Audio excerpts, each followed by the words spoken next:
Alrighty, welcome back, everybody. Episode 32 of the Leonis Report.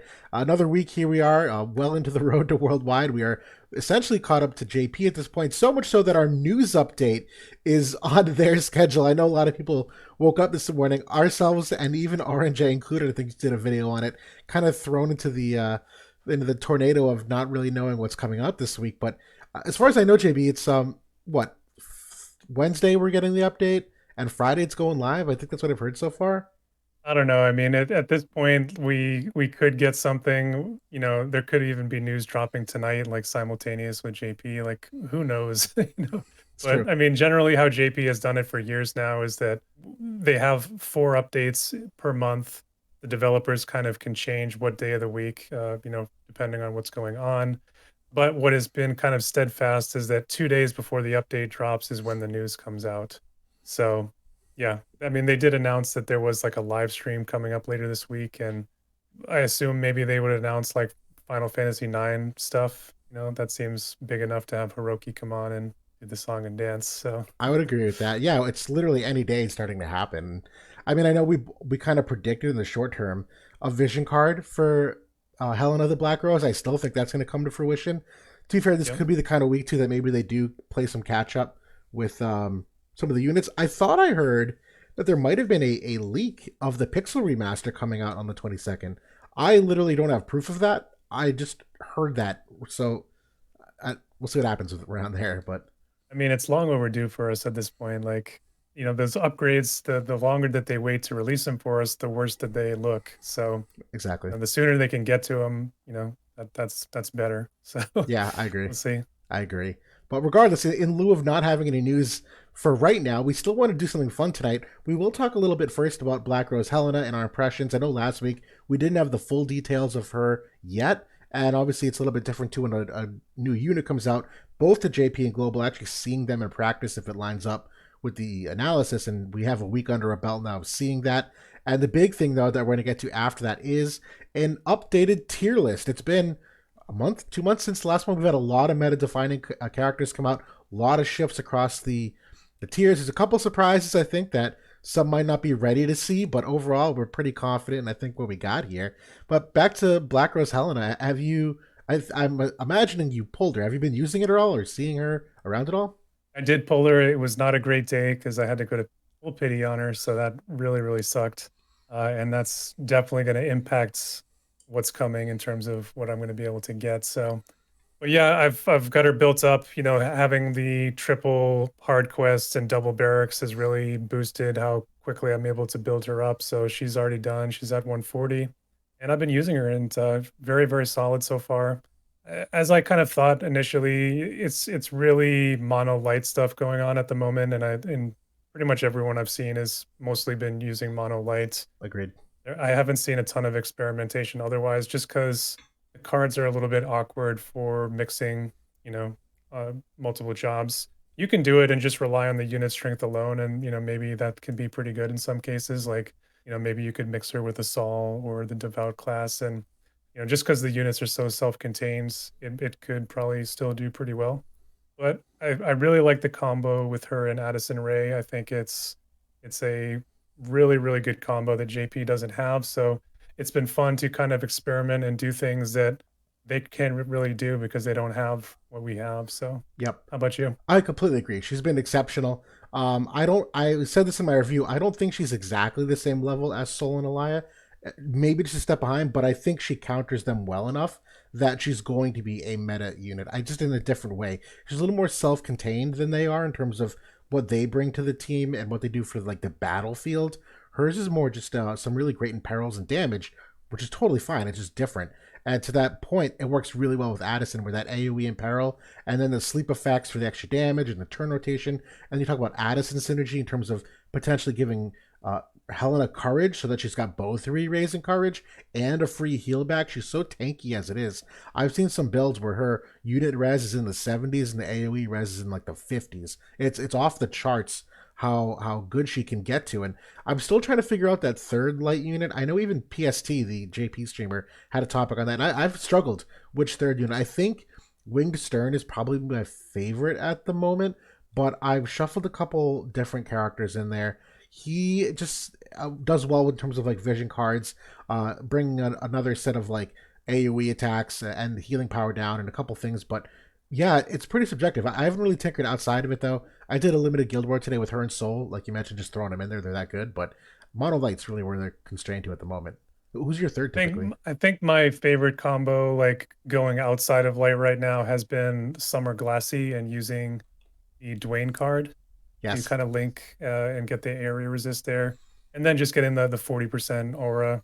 Yep. She's definitely not. I mean, she's okay, against physical damage, but nothing. It's definitely not her forte.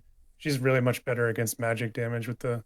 She actually has almost like the 30% damage cut towards magic, which is pretty crazy. Yep. But yeah, I think that's a pretty solid combo. Aside from that, I've been playing around with Bards quite a bit just for like the follow-up attacks. Yes. I think that's pretty good. And going like a little bit of like an evasion angle is something that I've done and trying to experiment with as well. And it's gotten some pretty decent results. I agree. Yeah, Bart's is my second favorite. I was doing Helena for a little while there. Just figuring evasion is kind of seeing a small uptick at the moment with some of the lack of accuracy at some of these builds. But my problem with Helena is the amount of vision card investment that it takes. Where if you consider you need the Helena vision card in the main slot, you still need either the new fundamental forces or another luck one in the second slot. And while that's okay, and Light can do it with the Bahamut VC having like two really good attributes on it, I just find that it's a little more handcuffing because you have to make sure that Addison uses courage on Elena with the nullify sure hit. Like you have to have that happen. And so my rotations are kind of not all that creative, and it's just not as overpowering as and consistent as it could be. For the limited that we're in right now, I've been putting in Mariel, and she's really good, especially like she's a solid little magic focused tank. Like she can take a couple hits from Saul and even from another Helena before she can go down. So Yeah. that's another solid pick. Totally. Have been using it more in quick match or quick pick this week as my new alternative team. I was doing relatively well to start, started losing. I just fell outside the top 100. I'm back in now, hit Diamond Master, but it was because of Helena the Black Rose and that alternate team. And it's Bart's in that team that I'm using in quick pick. And it's so good. So back to your point about like, comparing her to Saul and to Elia, I think she's right there. I think we're not really even seeing the difference with those units is they came in and they were at their like final form basically, right? Elia had the whole strike infrastructure. We had Shawls, we had Amnelis here for Saul to really just hit the ground running. I feel like we're searching for the best combinations right now for Helena, and the best combinations aren't in the game for us yet. I think that the VV combo and kind of mixing her into Dark is a big thing that we're missing. And then the VV card is massive for how good that one is. And then I mean we've speculated a little bit that there's going to be another Helena card, no doubt, potentially even an Esper. Yeah, Obviously, there's no news about that, but I think that she still has room to grow higher. I agree. Well, to your point, I do think once she gets that vision card, the VV one in particular, she's going to be beating both Alaya and Sol teams. I think it's more of a function of the game balance than maybe because of her, but she's right there with him. My thinking, if I could try to quantify it, the thing with Soul that's really nice is that he eliminates your need to have any kind of real healer on the battlefield because he can heal himself, heal teammates pretty easily, not only from his abilities and the sequence, but the AI with the TMR that he will use like a curative TMR should he have to. And so by like eliminating that role, you can put him in almost any team because you're covering two roles in one. In addition to him just being a amazingly broken like damage dealer, if that makes sense, from a variety of ways in terms of like the typeless attacks, the poison. There's a couple different ways he attacks you. And then for Bridal Elia, that teammate re-raiser move. I know we have Helena now who has like preventing that. There's still some RNG in that matchup though. That if she doesn't hit you, you can still get that re-raise moved fairly easily. It happens more frequently than I'd like, but having that re-raise move to teammates and then the like you call it the jamming thrust in three directions, the manipulation of CT I think is such an overpowering thing that no matter what team you put her in, if the CT down on enemies is allowing her teammates to lap them, it doesn't really matter who the teammates are, they're lapping them. And so for me, for Helena, she does a lot of great things with the imperil and the sleep effect. You can't underrate. That's so devastating to how often she sleeps people. and obviously the Imperils too, that you can have people follow up. I just think hers is a different kind of support that I think it requires more of a specific team build than it's like just throw her in there and you can, and she just does work. She's just that strong, but it's just different. I don't know.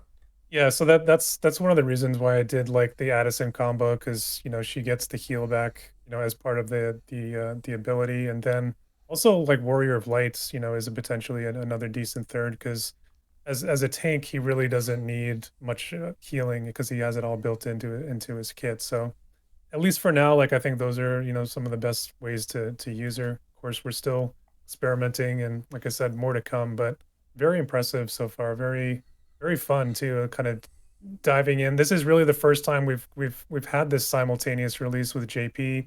I mean, I guess we got Lucio, but he was kind of maybe a couple days later or something like that. Yeah, This was really like within 24 hours we had her the same time as JP. So it's been a lot of fun. definitely. And actually, I'll just follow up on your Warrior of Light. I did test it with him a bit. One of my favorite things was putting the Vega TMR on him and disabling a bunch of his offensive abilities but leaving Stop Strike on. There's really not a lot of stop resistance right now. Everyone's gearing for so much else, and they are a little bit for Berserk now. That's kind of coming around. But you just talk about like the barrage of status effects. Warrior of Light at 97 Faith can still do some good work from a status effect perspective. I was having a lot of fun with that. Nice. I like it. Yeah, he would, because he can limit break at range, so he would do this like triple hit limit break, give himself protecting shell, and or inflict stop or berserk, and like then potentially chain off that because it's a three hit. You know what I mean? It worked well. But yeah, still excited to see more. I do think she's going to continue to thrive. The reflect on the limit break is big, and yeah, I have high hopes. But that's all I think I really had to talk about for now. We're obviously see how she continues to evolve. Yeah, I mean, I thought for sure we would be seeing some kind of vision card in the news this morning when I woke up. Of course, as we said, no news. But do you think one's still going to come if you had to put money on it? Oh, absolutely. I can't remember the last time a character was released without a vision card associated with them. It's just the natural flow of things. It would be very odd for them to not do it. I think there's some questions on whether it would be a hollow vision card or not because that sample size is rather small. I don't know if they've officially ever said it's only hollow vision cards again forever. I haven't heard that. Maybe so. I am hopeful. We've talked about this. I'm not the first to say. I might. I don't know. Hoping for an Alexander release finally. That you talk about a light unit. What better light unit that's like a magic oriented person than throw Alexander Hollow Vision card, which I think would be a little more palatable to people. That you get an Esper and the Vision card with it. But we'll see what happens. Yeah. How about you? I would love to see that. I mean, I think we had a QA question a week or two ago where, looking at espers that, still to come into the game. And that was definitely, I think, number one for both of us. So iconic, kind of light themed esper. So yeah, I think it's time for him to finally come. I would be on board with that. Yeah. I think there is like some clues with this event that not only do I think we'll get a vision card, but also a second unit.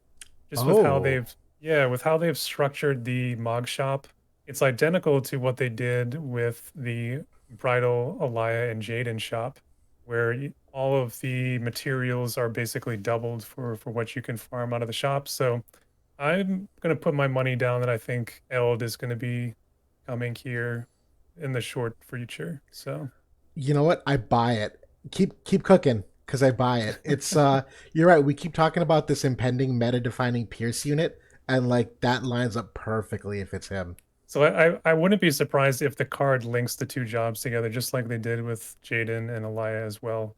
So it could be, a second Pierce Black Mage card because we do have that Halloween one from last year too. I love it. Yeah, because if you brought that out, it would add another. It would be more than a rock paper scissors. You'd have four different characters in their own right, five if you include Summer Glassy, that are really driving forward different team iterations. I like it. I like it. So we'll see what happens. Cool. Well, on that note, there's really not much else we're going to cover. We do have some like limited Guild Wars stuff, but I don't know if anything groundbreaking in that yet. We really wanted to spend an inordinate amount of time going over our tier list, which I know everyone's excited for. We're excited for. JB and I, ahead of time, looked at some characters we think would shift up and down, but we've yet to place any of the new characters from the last time we did this tier list. So we are going to be deciding live where we think they all should be. And we'll kick things off here. So our tier list that you're seeing on screen is what it was last time. That was our last ranking, and I think it was before we got Soul. He was the big one that came out. So there's a lot of shifts because of that alone. Do we want to? We'll start off with some of the lower rarity units first. I think just to get them out of the way. These are characters that weren't good enough, in our opinion, to make the D cut, or just Forgotten. forgotten. But then now some MA2s, some shifts. We think they're worthy of getting their face on here. We'll start with Laswell. Did you have a spot you want to throw him in to start here? So first of all, so Laswell, obviously he's not like top of the line unit. He's an 80 cost. He's an evader. I think though that his LB upgrade was pretty significant. He's also, within his dream upgrades, he got that select 2 with the 38% ice imperil. I feel like in cost limited situations, if ice were just to get that last card, or if samurai were to get some evasion cards in the job setup, he could be like an interesting piece. That said, I don't think he would rate higher than D for me, but I do think that the LB upgrade with the AoE barrier break and ignore sure hit, the accuracy debuff, I think it's good enough to put him there. I would completely agree with that. A D character. There's just too much to make him work. And as you'll see soon, fire is strong enough that we have to kind of round down on some of these ice units, and he's no Oh exception to yeah. that. If we go to Little Leela the Bold, I think that she's still a tough one to put in there because wind is still a tough unit overall, or a tough element to field, but I'm okay putting her in a C tier at the moment. Her heal, one of the really unique things about it is the fact that it removes debuffs, which I thought was a underratedly very powerful thing that most other supports do not have access to. And there's so many debuffs nowadays. I think that scales really well for the modern era. That I think she's okay looking at the other units that I have here for supports. Yeah, I think she's a C tier, and maybe for limited Guild War, maybe she can inch even into the B tier because obviously 70 cost is a big advantage for that. But Yep. on the note of that healing, I think that I talked to you about this when she first got her upgrades, but I was testing her and kind of playing around with the heal, and the debuff comes in before the heal actually hits, which is very, very unique for that dispel of debuffs. I think I couldn't find that's happened on any other healer so far in the game. So obviously that's going to wipe away any effects of like healing power debuffs. So she'll get like the full healing value of it every time, which is pretty nice niche for her, I think. It is, right? There's so much healing power down kind of weaved into the game. The fact that she can dispel the healing power down on whoever she's healing before she does it ensures that she can properly heal, and that's unique to her, which I think is really strong. Yeah. And then she's got that nice AI too, that she will stop attacking when somebody needs a heal and kind of heal them, top them off. So Yep. I think she's still a pretty decent unit. Yeah, absolutely agreed. The OG Black Rose Helena. I know Dark has maybe faded a little bit from the prominence of Limelight. I don't even I have an idea. Where do you think she belongs on the tier list? I think that she's in the D tier Me too. personally. Yeah. Purely I on think that yeah, go fragility, ahead. purely on fragility for me. I've yet to see her in a battle where she just doesn't get either one shot or immediately two shot by anything, and her limit break is kind of a one trick pony, and there's some other okay things. It's just not nearly what it should be anymore. She is interestingly part of that devout class, well, it's like Saul and like some of the others, but for 100 costs, like when you're kind of comparing the units, she just isn't bringing enough to the table. She did get like a bit of area resist with her Mastery 2 upgrades, or with her Dream upgrades. I can't remember which, but she can get like a decent amount of area resist. Aside from that, though, not really much for survivability. So I think that's a good spot for her. Yep, totally. I should have let you take this because you have actually 140 more, and we were talking about her last week, in hoping that she could be a X factor in this soul meta. Conclusion was that not really, just barely. Is she good enough that she makes the C cut for you, or is she still a D unit, considering that she can't even fight the one thing you think she could? At this point, I feel like we're like in a full-fledged magic meta. Like now with Helena, like with Vivi on the way, Saul is here, Amnelis is getting a ton of play. I don't know. I feel like she's got a lot of tools to really fight against that. That maybe if I invested a lot more time into it, maybe she could inch into that C tier. I don't know. I feel like that's probably more work than the average player would invest into it. So I think D is probably where she fits. I She can would. do decently well against that magic stuff though, so it's worth exploring a little bit. It's a good honorable mention. The only reason why I agreed was because if she can't fight Soul like this, I see no reason why she could take on Vivi or Helena or even Amnelis the other. You know what I mean? Like if she can't do the one character that she seems tailor made to from an element perspective, then the other ones are all just objectively harder for her to beat. Considering she can't do that bare minimum. I mean, she can certainly fight mono fire, no problem, because I mean she gets enhanced fire resistance. I mean, Soul can get around that a little bit with his non-elemental attacks, but assuming like you cover the poison on her, like she can easily take down a fire team. She's got like the silence, she's got the spirit penetration debuffs. Okay. So I mean, it's decent, but not amazing. I could see that. All right, I'll have to theory craft with her too. On that note of magic units, Gargus, who's kind of been under the radar for a long time for a whole bunch of various reasons. At one point, it was basically just because he was the worst of a select magic units. You know, you consider Halloween Leela and Sadali came in, and More the Merrier for a while, and Summer Jade, and like how does Gargus compete with those characters? He's had some great upgrades, and his weapon's definitely very good. Does it do enough to break him in any one of these tiers for you? I haven't maxed him personally, but I've seen him used decently. I think the advantage for these selection quest characters is that you can grind out their reincarnations, and at that point you just pay like the materials like the JP and the the fragments and prisms and whatnot. It's a significant bump in their power, like 180 magic for them, a couple thousand HP. I think I might put him into C tier. Like I've seen some really insane stuff, with his super long range and with him kind of I feel like he kind of rides along with some of the new black mages because he is part of that black mage crew that maybe in a cost limited situation, he's worth looking at. I agree. Yeah, and this is more than anything, even just looking at who the uh, comps are in this C tier. That if I'm looking at Summer Kitone and Sakura and Roy Mustang, you know what I mean? Like he's right there with them from what I can tell based off of results. Yeah, Especially like if you were forming like a black mage team around Helena or around a VV, he does have that area resist down debuff that can help him out. And absolutely. it will stack along with what Helena can do because hers is a completely different class Yes, of imperils. So it's been good to see that. Yeah. Good. So next we have Halloween Fred, who also got a 140 upgrade here. I know a couple people that have actually tried to tinker with her. I think you may have been one of them. With I'm just going to speak, I think, in behalf of a handful of people. It's just not good enough. It's too much of a slapping you with a piece of paper. The damage isn't there. The evasion seems to be there, but the impact on the fight is near non-existent. I'm going to assume you would throw her in the D here. it really was disappointing because as soon as that upgrade came out, I was like, I really wanted to get in there and awaken her. I did it immediately. The survivability is there, like you said. The evasion is there. Even like outside of the evasion, like very good unit resist. She can even get some area resist with some nice buffs and things. She's got the pierce resist angle like that she has.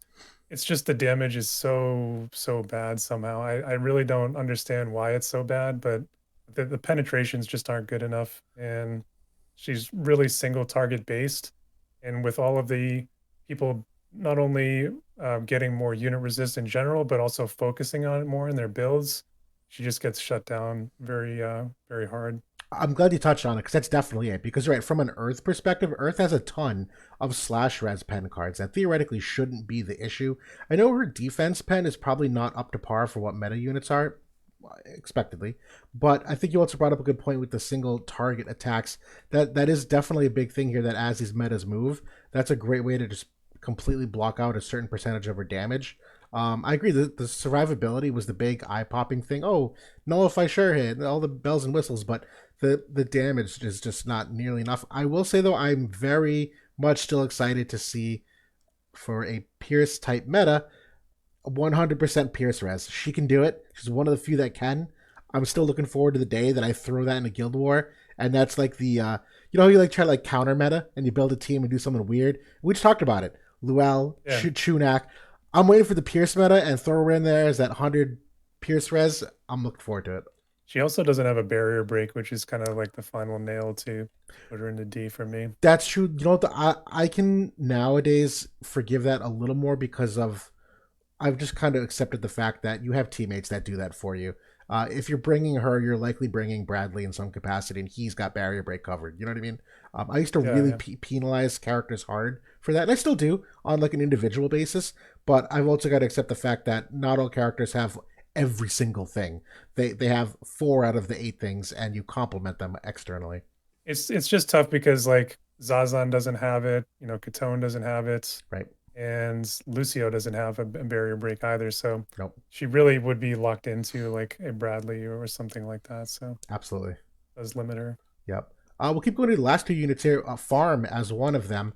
I'm gonna go D still. I think she's kind of got the same problem as Fred does, and ironically, I think that oh god, what's Farm has some better utility in terms of what she can do for breaks and removing certain things, but it's very single target oriented. It's just kind of too late for it to be worth anything. But she always had that very nice attack that can remove re-raise and courage on the same attack. Unfortunately, for autoplay, it's a very low damage, like non-elemental attack, and Right. she doesn't favor it. The AI won't favor it, so it's always been a bad design, from an auto PvP perspective. 100%. I mean, she's got kind of like the anti-magic angle. Like she has the enhanced evasion. Like Saul can't touch her. Some of these other mages can't touch her even if they focus on accuracy. And she's got the ignore sure hit. So the survivability angle is there. She just doesn't have the damage. So yeah, very much similar to Fred. I Yep. agree. Definitely. And Halloween Ryu, I don't think we need to spend a ton of time on. I'm going to put him in D here. He's a character that seems really cool. Could have been really cool. Probably was a couple of years ago. Not the same anymore. His AP struggles, the lack of his buffs, are like a nail in the coffin for me for what you can run nowadays. And I don't know. It's whatever. I'll put one feather in his cap. I think that his upgrades were position him pretty nicely against Elias. So if you Yes, are seeing like a lot of mono lightning and wherever you play, you can definitely hang with that and shut that down. So that's about it. I'll agree 100%. Yep. Cool. All right. All right. All right. So that brings us to our newer units since the time of when we had done this tier list. And so the goal here is we're going to place these units on the left, these 5, and then we're going to talk about how that shifts everyone else because we have some changes, obviously. And we'll start off with Soul here. Is it a stretch to put him in S? I feel like everyone already knows that's where it's supposed to be. Any pushback on that? Not at all. I mean, he's top of the list. Yep. So such a good unit. Like he came in and just we were so entrenched in the Elia meta, and she hadn't really even been here that long. We got this. He got pushed up by a couple of weeks for us. He immediately changed things, and for the better. I think that was actually a very astute move by Gumi to put him out because the Elia meta, like where she was just dominating everything, really wasn't that much fun. I think for the majority of people things have opened up quite a bit more since he's come in, and it's just continuing, I think, to grow as they've kind of done this meta reset. Absolutely, and even beyond Elia, it was the strike meta he really killed because Elia still had a fighting chance, but all strike units were basically dead in the water. It got to the point that, from like a guild war perspective, particularly in the top 10, where we're kind of min maxing things, the risk of bringing any strike at all was not worth the fact that you might encounter a soul that he could most likely 1v3 that team by himself. So you were forced to kind of run Elia in these rainbow teams, these mixed teams, maybe even mono lightning. But he did a lot for just killing the strike meta as it was kind of hitting its stride.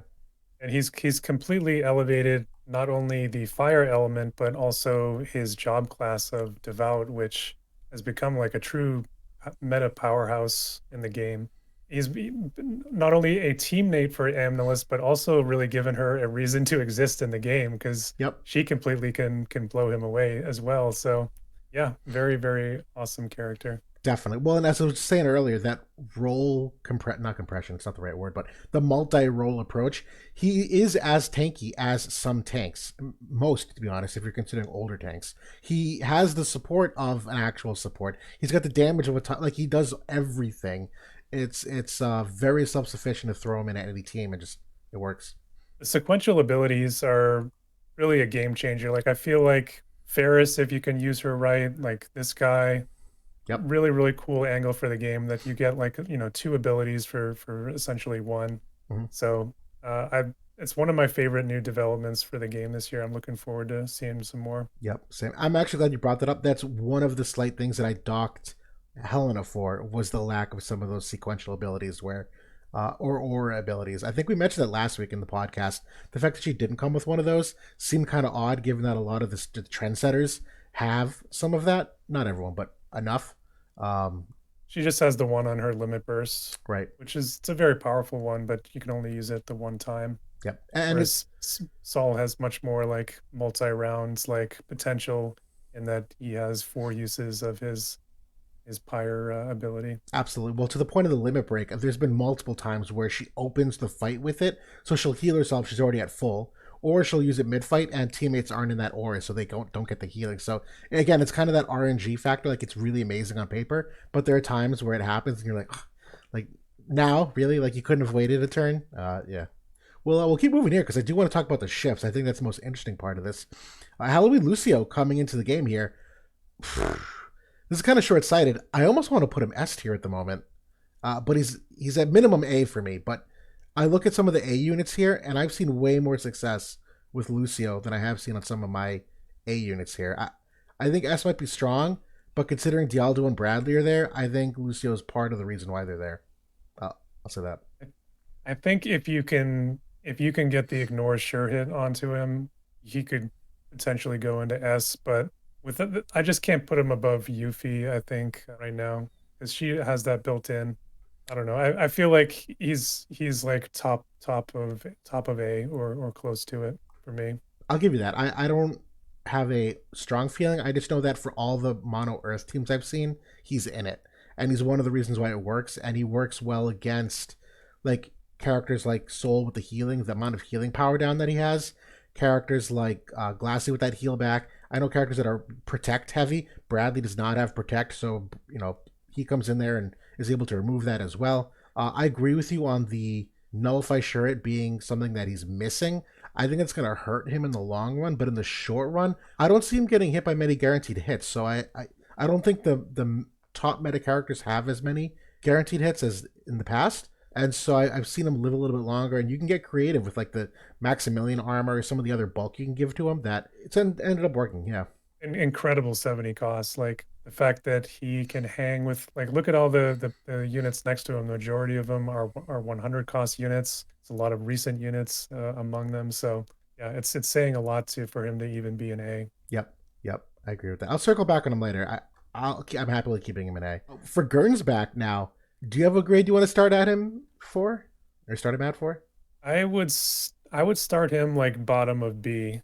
Potentially could be convinced to go lower. I'll agree with you. I am very sad about Gernsback. He missed so much for me. He doesn't live nearly long enough, and his damage is not nearly as much as I thought it would be. I thought that minus 15% in peril to teammates in addition to his own 30 would absolutely nuke characters out of the water, and it's not the case. I've seen him get two tapped in almost every single battle I've seen him with. A little bit better next to Glassy as a water team. That angle, if you put him with Faris and get some of that healing self sustain, that Gernsback is very, very good. Gernsback in the Pierce team is very, very bad. So that's where my hopes were shattered. But yeah, I'd be comfortable even putting him in C because he's underwhelmed me that much. Oh, I know what I was going to say. He seems very one trick to fighting the short term Elia window with the strike res, the unit res, and that window's already gone. And so his prevalence outside of that is not very good at all. Yeah, he gets blown up by area of effect damage. Like Bradley, like can usually one shot him Yeah. like pretty easily. Doesn't have a ton of HP. I still think like there's some potential for him. Like I'm not completely down on him, and I have seen him do like decently well. But he's an enabler character, and Pierce just isn't ready, I think, to need that yet. Like they're still being molded at this point to what they will be become in the months to come. And so, I mean, he could be an important piece later, I think, and look better than he does right now. Yeah. Is it okay putting him in C? Are you comfortable with that? Or do you, yeah. I'm okay with it. Yeah. Yeah. Again, at this moment in time, I think that's fair. Because even against the uptick in fire meta, I have not really seen him be an option. I've seen other water units be an option. Gernsback is not one of them. Yeah, the focus on unit resistance hurts him, like even with his imperils, Right. because everybody's breaking out the unit resist armors, they're breaking out the TMRs, the cards. People are walking in with 50, 60, 70% unit resist, and Pierce units are really tied into that type of attack. I mean, we did get like a couple of nice Pierce cards, and the Ultros Esper helps out his damage as well. It gets some more defense pen there. I think everything is there for him to be successful. He's just waiting on that top tier Pierce unit to really maybe go up to B tier for me. Yep, I agree. All right, then we have two last characters, and we'll try to get through these so we can talk about the trickle down ramifications, which there's a lot. Melnia here, I have mixed feelings. I She's borderline B or C for me, to be honest. I look at some of these other missile units. I think she's a solid B unit. I'm comfortable with her as a B. I think Yeah, I think she's at least as good as, I mean, she's better than Irvine for me. She's definitely better than Rulgia, better than Jaden. I think yeah. she's like on the same cusp as Elia and Summer Jaden. Potentially can be better in some situations, potentially worse. So I think B is good for me. I like it. Very, Ironically, very, a little bit underwhelming. Like I've used her a lot. I was excited about the card coming in. I got the units. The sleep can be pretty good sometimes. I wish it was a little bit higher of a chance, especially when you look at Helena coming in. It would have been nice if it was like a 40 or 50%. so it's funny you say that. That was one of my big things that I focused on in my review. In the short term, disruption. We just talked about it. Everyone's gearing for unit res. She's only got one AoE in the entire kit. Everything else is single target. She's got sleep effect. So doesn't a bunch of other units at the moment that people are going to be building runes for. That sleep chance is now zero if people have 25% sleep runes. Missile damage already was kind of in a tough spot regardless. I think I prefer Irvine to Melnia just for that follow up attack. I think that has more upside than what she brings. I can't imagine putting her in outside of an Earth team, whereas I could see Irvine moving, but it's not by a lot. I mean, There she does the one AoE she has is a general dispel, dispel. so that's still super nice to have. Just because a Yes. lot they've been much more judicious in giving out that ability this year than they have, I think, towards the end of the last year of the game. Yep. So she definitely has that going for her. Yeah, completely agreed. Yeah, I think she's fine at B, and that brings us to Helena, which I'm gonna. If you haven't already guessed watching us tonight, guys, she is an S tier unit, and there's a lot of trickle down effects from having both Helena and Soul in this S tier that we're gonna talk through after this. But yeah, anything else you want to add about placing her there before we kind of dive in? I don't think so. I mean, we just talked, for a good 10, 15 minutes about her. Those are the reasons why she's there. I think people are seeing her out there. They see how powerful she is. She definitely deserves to be right up there. Definitely. All right. So the way we've set this up is that we currently have a bunch of arrows that you see, designating whether we think these units have shifted up or down. We'll talk through some of the notable ones, why we think they've gone that way, and then we'll show that final tier list of where all those shifts have happened. We'll start at the bottom, I think, though, and work our way up in terms of some of the shifts here. There's a couple D units here that are getting bumped up. We want to go through Chunak first. I know you've had probably more experience than I have with him. Yeah, go ahead. Chunak, I mean, not only from the amount of fire that's out there being played, obviously he's got the direct counter being a water unit, but just being a very, very good evasive unit. Like his evasion is up there, like, among some of the top units. Water has two different evasion cards. His warrior class has gotten some very nice cards lately, including that Halloween Lucio card that came out. Very big bump for him, 42% luck. Yep. For me, I think he's going as high as a B tier just as like a counter meta pick, not only against Saul, but he can evade Helena as well. Yep. That's one of her weaknesses. Both of them, of course, do have guaranteed hits. So that's why you would want to bring somebody tanking for him so that he doesn't get singled out after his ignore sure hit runs out. But yeah, he's got a barrier break. He's got some AoE damage. He's basically got all of the things that Frederica needs that we were just talking about. Yep. So yeah, I think he's got some imperils even in his kit, defense and unit resist. So I think he's a solid unit.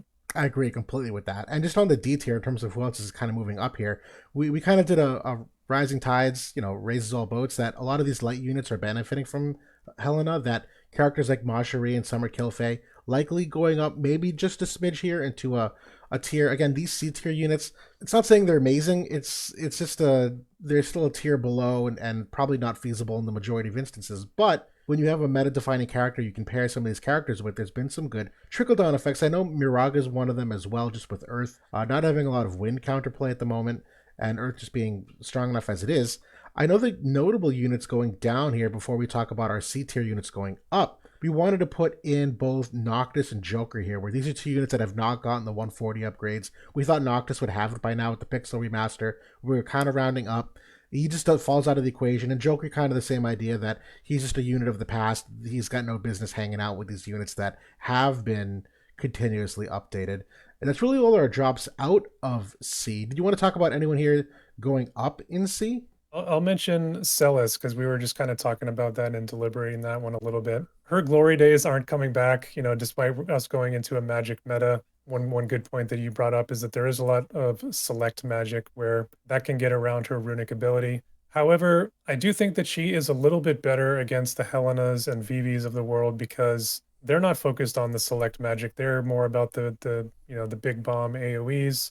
If she can eat up, a couple of those, that can make a significant difference. Of course, she's never been able to deal with the LBs, and they both have very powerful LBs. But yeah, I think that we felt strongly enough that she moves up maybe just to the bottom of that next tier. Obviously not super compelling. There's better choices out there, I think, overall. Yeah, definitely agreed. And I know her classification of jobs too is a little bit tough when you talk about a rainbow team. That her cards are okay, but probably not what she wants to go against that meta, if that makes sense. There's some good cards there. I just don't know if they're the things you want for her, but I agree with you there. Overall, inverse correlation. Fire goes up, water does too. You know what I mean? It's One final point on Cella. I think one of the more interesting plays I've seen with her is as part of the night team, with obviously with some of their significant cards that have come in, like the Melnia card. Her being able to save Brad and some of these other powerful knight units from a hit or two is pretty significant because that allows them to maybe get out another calculated rend or whatever attack they're trying to put out. That maybe you can do something with that night team with her fronting it. Yeah, I completely agree. I completely agree. And then just on that last point for characters moving up here is Halloween Lucia, who did get a rather significant, dream upgrade. I think what she brings to the game from a damage perspective and a status effect perspective with the Toad is still lethal when you're not preparing for it. The barrier for a while made her poor because Bradley and Seth were killing that pretty easily. Barriers kind of made a small resurgence here though, so that's a definite other way to survive, but it's definitely more physically skewed than magically skewed. She still has a very strong magic weakness. She's very AoE res heavy. So, that's the kind of thing, very strong against physical, very strong against AoE. That's not the majority of things at the moment, but she overall, for those upgrades, has fared well, and I think sees an upgrade here compared to where she was. Yeah, and just like HLL we were talking about earlier, she does get a little bit of a bonus for her cost to being a 70 cost that the monthly events that we do have, she gets a little bit of bonus value there. So Yep, yeah, I think that the upgrades definitely kind of push her into that B tier for sure. definitely. All right, on that note of B tiers, we can talk about characters that are dropping out, and there's quite a few. I know a couple that we'll mention very quickly are ones that we're, again, hopeful for the Pixel Remaster. I know notably Lightning from Final Fantasy 13 and Snow from Final Fantasy 13. We kind of rounded up here initially because we thought that was impending. It's not the case now, so they are kind of going back down. There's a couple other that I'll point out real quickly. I know I was one of the ones that recommended that Eliza drop down, where again, regardless of the uptick in fire, the love for the missile units has been on the gun vision cards, not the bow vision cards. And so that whole synergy of her and Elia is still potent, if not prepared for, but it's still very map specific. It's still element specific. It's still very old. It has not aged well. She's a fine character, but doesn't stand the test of time with these other units that are in this tier, at least for me. And I don't know if there's another character here. If you want to comment on that. Yeah, so Sylvie is another unit that we're gonna push down. Not so much that we think that she's a terrible unit, but it's more that she's waiting for some upgrades. She really needs them at this point. The general devaluing of re-raise has hurt her quite a bit. just looking a little bit long in the tooth right now without the dream abilities and a mastery too. So who knows when she's going to get that? We don't know when Gumi is going to circle back on some of these global units. She could have a resurgence in the future. I'm personally hope. Put my line in the sand here. I'm predicting a resurgence actually. When you consider the monolite team we were just talking about with Addison and Helena, I think Sylvie fits in really well as that support style unit for them. And the fact that she does still have that like re-raiser move, which Helena only has the courage move. And I think Addison's is also the courage move, so it's a little overlap there. But Sylvie's still that limit break. That barrier wasn't as great for a while. I think it's still better now. And I would be okay with her being more of a typical support in this team where it used to be you were just like going slash chain full with her. I don't think you need to anymore. I think you can actually use her as intended and still get some good results with that team. She's got a ton of potential because she's part of the Sword A Red Mage group, which not only does it have great units, but great cards in there too. So she's poised to pop off whenever those upgrades come in.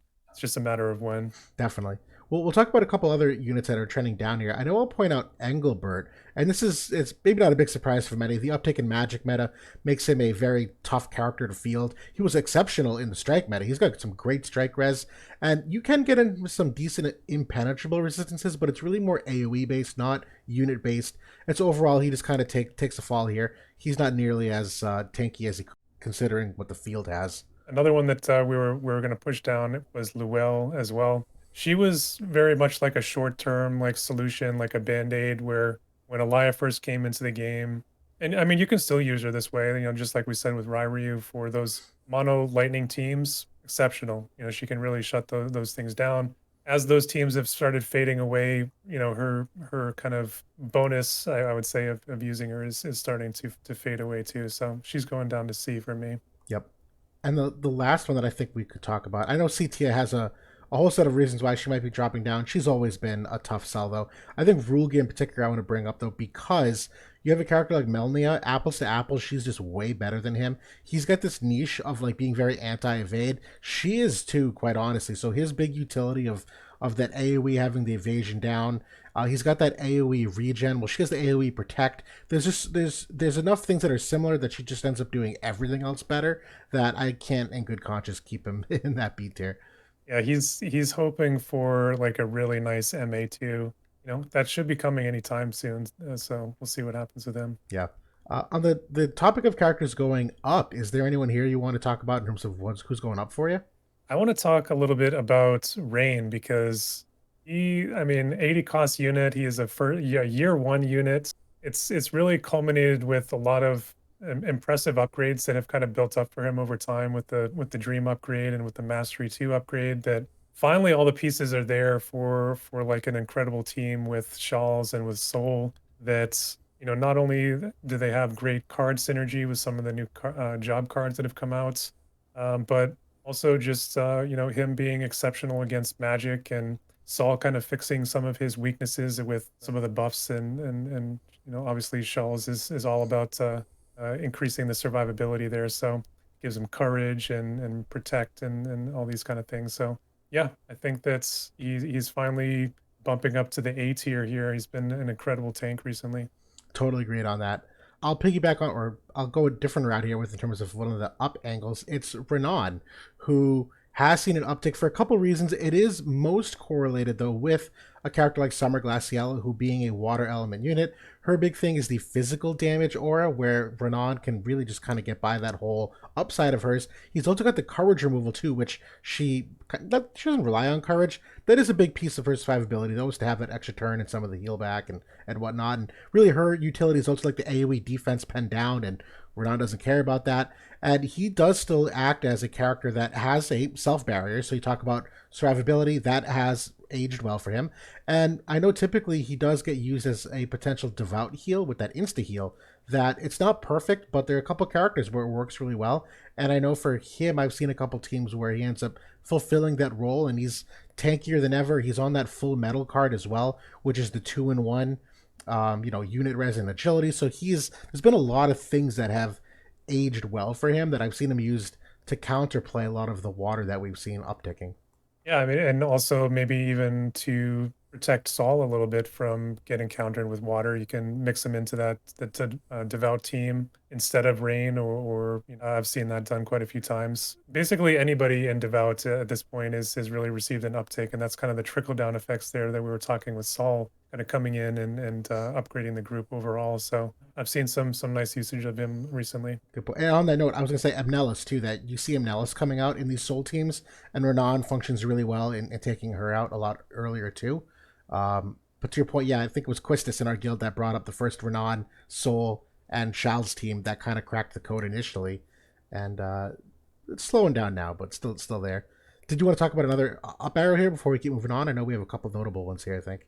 Yeah, so you just mentioned Amnelis, and she is another one of the trickle down effects, of Saul. Not only as a counter to him with with magic that she can bring with even some water pierce magic, but also with just being a teammate for him in that devout team. That's been one of the more popular teams is to mix them together because it can take down the mono fire team with those two units. So Correct. Yep. pretty strong team. Yeah. She brings that magic barrier. No, Soul can break those with its limit break, but not always. And she has the heal back AoE as well, so there's a lot of extra sustain there. She's done very well, and we'll keep going with that. Shells deserves this very large uptick too. And again, I know a lot of us were initially maybe a little down on her as a unit, but it's really one of those things. Again, these meta-defining characters can elevate others. It doesn't take much sometimes to give them the support they need, and she gives it perfectly in terms of protect. You can give Soul courage. You can have that crit evasion to avoid, getting one shot or the little bit of extra damage that you might normally take. And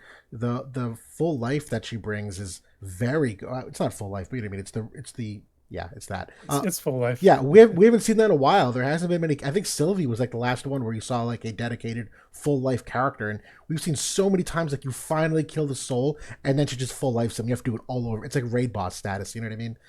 It's very very powerful right now. I know there are people that think that she's going to trend down soon with Helena and what Helena does for the courage removal. That it kind of neuters a lot of that ability, but that remains to be seen. I think Shal's is still a very strong uptick here. Yeah, so she is a unit that we're actually bumping up all the way up into the S tier. So Yes. she's a huge mover here. We were very kind of tentative with where we placed her last time because her use hadn't really been seen in the game yet. Obviously, Solon wasn't out. There wasn't really a lot you could do with her at that time. She's really become a meta powerhouse at this point. We haven't seen and it's not really even for her healing. Like although she can put out a little bit of healing, it's all about those crazy buffs that she has, like the light and dark resist of 30% with 20% area resist, Yes. with the protect on there as well. Completely snuffs out those dark teams, and I think that it's going to do a number on the light teams as well. I've seen it already. They don't have the dispel to get rid of that, so very very impressive support unit. Definitely. And last one here, because I know we're just hitting that hour mark. We'll talk about Sadali briefly, where it might seem odd where not a lot of wind seems to be getting played at the moment, but another mace unit. Those mace cards have aged very well. Sadali is a unit too, just based off of the missile or the spirit scaling missile attacks. He's got confusion and charm. He does act like Renan, I was mentioning, kind of that pseudo healer sometimes with that insta heal on the devout. He's actually seen some really good rainbow play in those mace teams that I've seen experimented with. And for any win team that I've seen so far, he is in it. The most popular win teams I've seen are Summer, Jaden, and Glaciella, and Sadali's the third. Yeah, I mean his buffs are still top tier. Like we were just talking about Shawls, like his buffs, I mean, maybe not quite as good, but they're not too far off, to be honest. Yep. And his damage, when he can get in there with the status effects, the confusion, the charm, can be very, very, game changing. So the win team is actually one of the ones that I've struggled a little bit with my light team so far. So could be an angle for them. Definitely. Well, good. Well, we'll get here to the A tier before we kind of summarize what we might be seeing in total for the S tier. There's more downs than ups in our A tier. There's really no one moving up to the S tier from our A. There's a lot of people that below have kind of made their way up, but it's becoming a little more segregated in terms of who can compete. And there's a lot of characters that just haven't fared well. And I'll lump a couple in together because I don't think it takes a lot to digest or analyze. But Urel and Alphonse at the minimum, where we're talking about fist units going down, they have definitely trended down because of that. They're still good enough units, but not for what we're seeing in the game currently. I know they just get completely neutered by Soul and don't really bring a whole lot. Alphonse in particular, because of how strong Earth is as well, and Urel is just not needed anymore. Kind of the Luell effect. Yeah, so I mean, strike in general, like we mentioned, is it's like you said, Saul can potentially one v three or one v twos those teams. It's we've seen it happen multiple times. That those teams when you see when you're playing Saul and you see those teams on the other side, you can't click the button fast enough to get your free 3 points. Yep, So yeah, I think that's the days of putting the strike defense up have gone down quite a bit. I would agree. You want to focus on anyone here next in particular? Yeah, so I want to talk a little bit about Jum actually, because when you look at that win team, like more and more, she is not on it. And despite being, a fine enough tank, like she can get the 10 hate, she can do these different things. She's got the 100% hit. The problem is like she's very much physically oriented. If the mage can remove shell, that's really all that she has going for her in terms of magic mitigation. So I think that's, even with her LB upgrade that we've seen over in JP, that kind of continues her physical orientation with the damage aura for physical.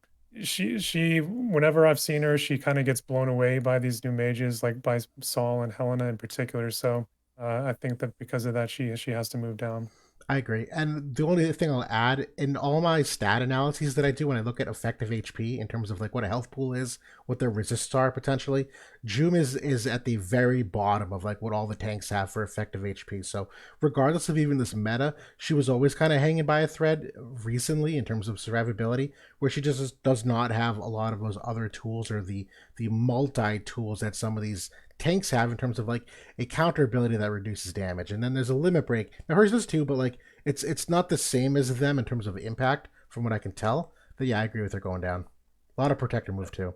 Yeah, I mean, even in the strike meta, like she wasn't really all that. Like even during like the Elia, reign, the win team was more and more moving away from her to like a triple DPS setups, and that's kind of continued. So Yep. on that same note, Velis, kind of obviously he was one of our top units, if not the top unit for I think both of us last year. Yep. Certainly the top support at a minimum, but that continued for him well into this year. He was still being used all over the place through the Seth and Bradley metas because really he's around that area resist has always been his forte. Against the strike meta was already kind of fading away, and I think now in this fire and magic meta, that's kind of continued a little bit so that he's moving down a little bit for me here into B. Definitely. I think one of the understated reasons why he's moving down is the prevalence of haste TMRs that have come into the game. When he was at his prime, you had like one, maybe two, and it was not optimal to run those. But now you have a selection of like anywhere from 4 to 6 different haste TMRs. You now have characters like Renoa who can also bestow haste, and she works decently well in similar rainbow parties. That haste ability of his is still really good. It's just not nearly as special. You can easily replicate it via a variety of other ways. Yeah. Uh, How about you? Anybody else you want to mention here? we'll in a breath talk about Jaden the Celebrated here. He's kind of the same idea. Ice units all kind of trending down. Pierce units have been underwhelming, despite the fact that there's lots of negative Pierce resistance. It doesn't seem to make sense, but it's true. And my big whiff for him is that his AoE healing power down isn't as impactful as it could or should be, and that hate mechanic of his isn't as impactful as it should be. I think they got that reversed. I think that the healing power down should have been single target. I think the AoE should have been make everyone go to zero. Because right now he's just really not that special in terms of what he does. He requires a big pocket from someone like Velas to give him all the AP that he needs to continue his damage uptime, even with an Esper like Ice Shiva. I think it was a new Dark Shiva that gives him like a bunch of like initial AP and acquired like things. Just doesn't work well for him. I think that's really where it fell off for me is where when I was trying to put him in that Pierce team without Velas, without getting that AP bonus, he just runs after 2 attacks. He's already out of AP and he's auto attacking. And it's like, I think that was Gumi's biggest mistake with that unit, that it really gave him very bad AP management. And it's really hurt him in the long run. I agree. Well, just we've talked about everyone. Lila the Bold, I think, has gone down. If for really no other reason than like it's just not special enough. I think she's a one trick on her blind landing on her limit break. Without that, she just doesn't do what she needs to like she used to. The diamond abilities are getting mitigated now with some of these buffs that you take less damage on diamonds. The defense breaks aren't as impactful. There's a lot more defense in the game. There's a lot of things that don't work well for it. Even though she has a select 2, it's not all that great. The other thing I want to say about that is that Helena coming in with the innate courage removal, and the interesting thing about it is that the courage removal applies no matter what. It comes in prior to the damage, so even if she misses on an evasive Leela, the courage is still gone. So Yep. Good point. Hurts her quite a bit. Good point. Good point. All right, so as we get to S here, before we unveil, because I think we have a character here that might surprise most in terms of who we're changing. Just to recap to the point, we're bringing Shawls up to an S tier. No one else is entering the S tier that we haven't already put in there. It's really just some more parity at the top level here. We have 3 people dropping out of the S tier at the moment, and I think for valid reasons, but I'll finally get the big reveal for us. We are dropping Sephiroth, Ed Elric, and Perrine. And let me address some of the easy ones first. Perrine, I think we all can tell why. It's the same idea with the strike uptick. She did get a MA2 upgrade that gives her a lot more strike res pen in JP. When that comes around, she goes back up. Until then, she is not done well at all at the moment. And Elric, the same idea. The strike damage is just too easily mitigated by too large a variety of things. In all of these win teams, Ed's still not in them. And they're still really high quality units. This is purely just like a meta shift. I don't know if you want to add anything to Perrine and Ed. So I think out of all these strike units that we're moving down, Perrine is obviously the best one, but I do think that there's still places you can use her now, and she still does great. Even against Saul, she can still do very well. And that, I mean, she's kind of on the back of her water element. So yeah, I think she's definitely waiting on upgrades. So for now though, we got to move the strike units especially down. Sephiroth, it was we kind of went back and forth a bit on this. I think there's a couple of factors here with him.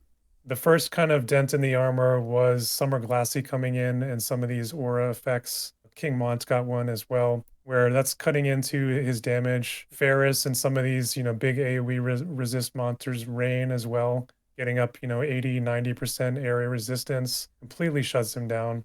But then Shawls is really kind of the final push to really, decimate his damage potential. We talked about it, the 30% dark resistance, the protect, and the area resistance on there, all in one buff. Can I add the crit evade? I think the crit evade is sneaky underrated because Sephiroth's katana has crit damage on it, and I know some of the vision cards do.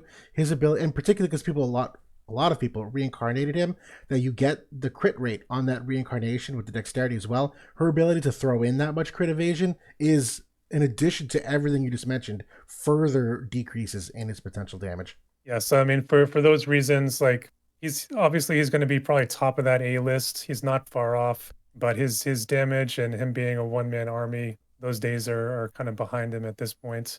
There is certainly potential for him. Like we know that there is going to be some significant katana units coming in, and there'll probably be a home for him there, whenever Dario shows up.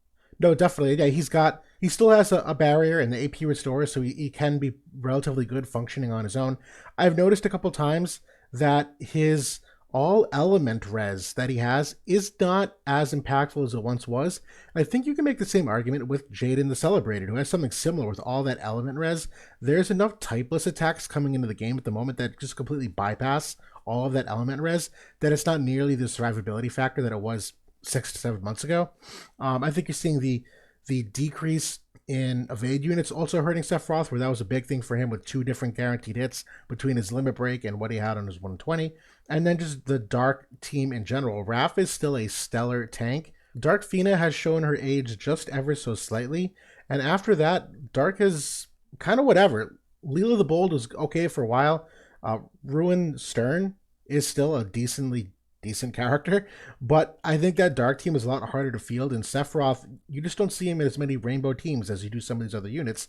That once you start getting outside of Dark, particularly because Dark has Anima, that's that great slash res pen. That's one of the big things that gets Seph to the 100 slash res pen very easily. The moment you move him away and out of that, things change rather substantially for him. I mean, there is going to be VV coming in with Final Fantasy IX. We do know that's a significant dark unit coming in, but if you're trying to be optimal, that team is going to be Raph, Helena, and VV in many cases. That is the optimal card setup to kind of enable those two newest units. Seth is the odd man out in terms of vision card economy.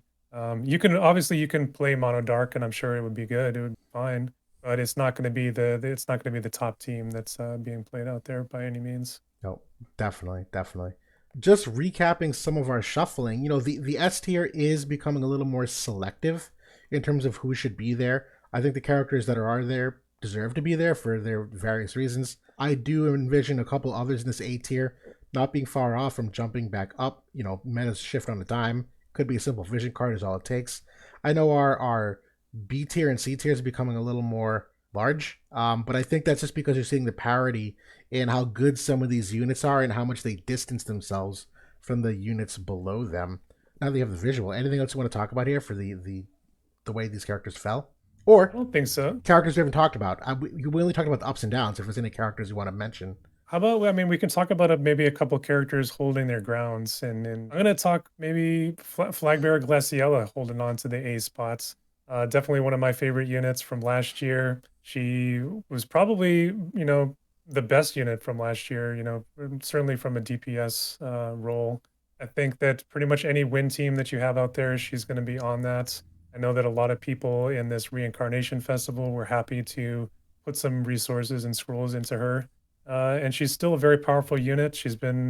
I've used her quite a bit, experimented with the spear teams. I think there's still more to come there. But yeah, she's got the accuracy, she's got the survivability. She just had that very nice MA2, gave her even more area resist. So she continues, I think, to be a strong, solid A unit. I agree with that. I'll touch quickly on another win unit. Summer Jaden is exceptionally good in this meta from what you consider at range. His ability to silence people, that we've seen a lot of these matches where he just silences Soul or M. Nellis from afar. He'll be able to do that for Helena as well. He's also got the large reduced counter chance. He's got a very good healing power down. He's got a 100% hit chance, so he's very well rounded for a majority of teams. He obviously doesn't have the durability, so it's very map dependent on whether or not you can maintain that distance. But if you silence someone, like, you don't need to, you're not going to be taking hits because they're not attacking you. So Summer Jaden has aged exceptionally well. His limit break is great too. You can only gear for so many status resistances at once, and slow is not near anyone's top of the list. And I've seen plenty of builds too where they throw the Vega TMR on him that, whether it's the silence or not, you're at least getting some kind of ranged status effect for free. He has done exceptionally well, particularly when you consider how strong Earth still is. That Summer Jaden is just great for a majority of what you see in that S tier. I didn't copy and paste Soul in this last image. Oh, There we go. there he is. Everyone's I forgot one. Everyone was confused. Okay. Sorry. Yeah, people have been turning to Earth as kind of a reliable pick. It feel like it's pretty much since Bradley and Dialdo came in, it's been usable against a variety of teams, and that's continued. So Win still has a place as a counter pick to all the Earth that's being played. In terms of other units, they're kind of sticking around in A. We definitely were considering potentially pushing down the Ice Bros there of Reagan and Howlett. We decided that they would retain their position purely on the red main energy with Summer Glassy. Still a very nice team, still very solid against Strike. When and if Win does ascend, those are going to be a couple of the top choices to kind of throw out there to counter them. So I completely agree. They are on very thin ice, pun intended. Howl at the Heavens Ward literally does not exist here without Summer Glassy. I've never seen a successful team with him in it unless it had Summer Glassy. I've at least seen Reagan in a couple different teams. They're not amazing, but even then, Reagan has fallen, in my opinion, because his big thing when he was released was that some of his best abilities were single target abilities. And at that time, with Winged Stern, with Sephiroth, with Bradley, he was kind of, and everyone stacking area resistance. He came in here as a unit that had like a really good 100 defense pen single target ability, and he had a bunch of imperils that, like, or not a bunch, but he had a couple imperils that could still cleave through and do some damage. He had courage removal on an AoE, which we hadn't seen since Sorrow, who had fallen out. So there were a couple things that made Reagan a little more unique. Those things aren't nearly as unique anymore. That even when you do put him in that team with Summer Glassy, I think you're limiting your options and making things harder than you should for yourself. But yeah, they are really like on the edge there. The thing that I still like about Howlett is that he does have the reduction in magic res penetration of Yes. 40%. Yep. And really, they haven't been going much higher than that. I mean, most of the mages, maybe they can get 50, maybe 60. The thing is, like his magic resistance, just it's decent. But it's not like enough that it's going to make like a night and day kind of difference. You'd really have to focus on it in the build. So for that, I think that there's still some potential, like maybe against Helena or some of these units, if you can get that move off. And that's kind of the trouble I think with him, is that he's pretty short range. So kind of getting him in a position to do that is tough.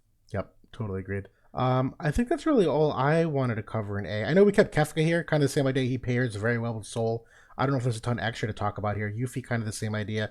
I haven't seen as many of Yuffie around lately, but conceptually speaking, I see no reason why you couldn't theoretically make her work. I think it's just some fear with the water teams here that Summer Glassy has a guaranteed hit. She takes those hits from Yuffie relatively well.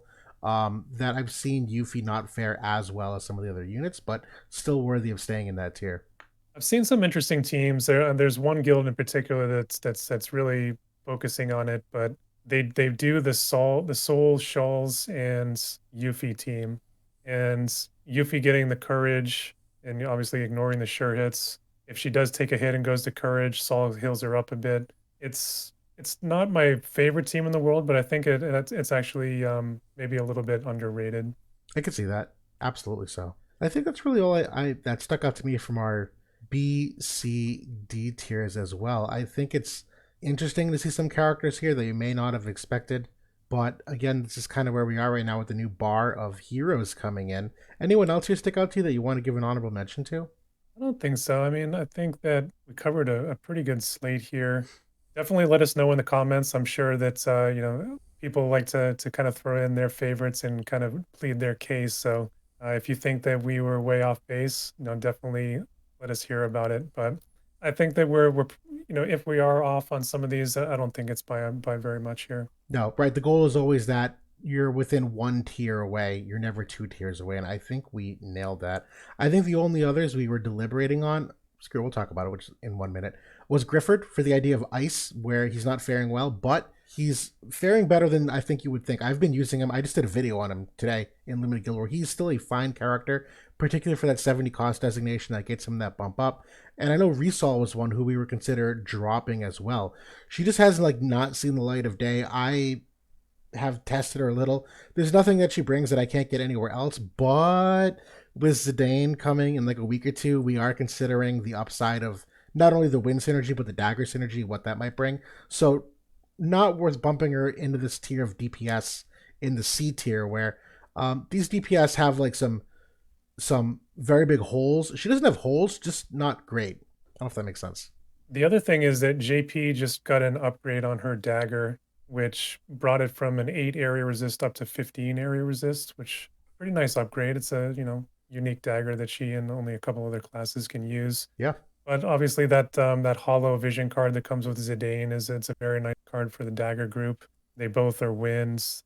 I can certainly see like a natural pairing there. I haven't seen too many people using it in JP, but I don't know if it's people don't have the units or maybe it can't field it. You never quite know what people have for these limited units. So yeah, good stuff. Well, that's everything we wanted to cover for our tier list today. And so I'll see if I can zoom out here to give at least like a semi decent picture for those that want to like screenshot and go talk trash about it on Reddit or something. But that's really all we wanted to cover. I know there might be some Q&A we have left over, but figure wait until we get the news release where we can really deep dive back into our regular cadence of things.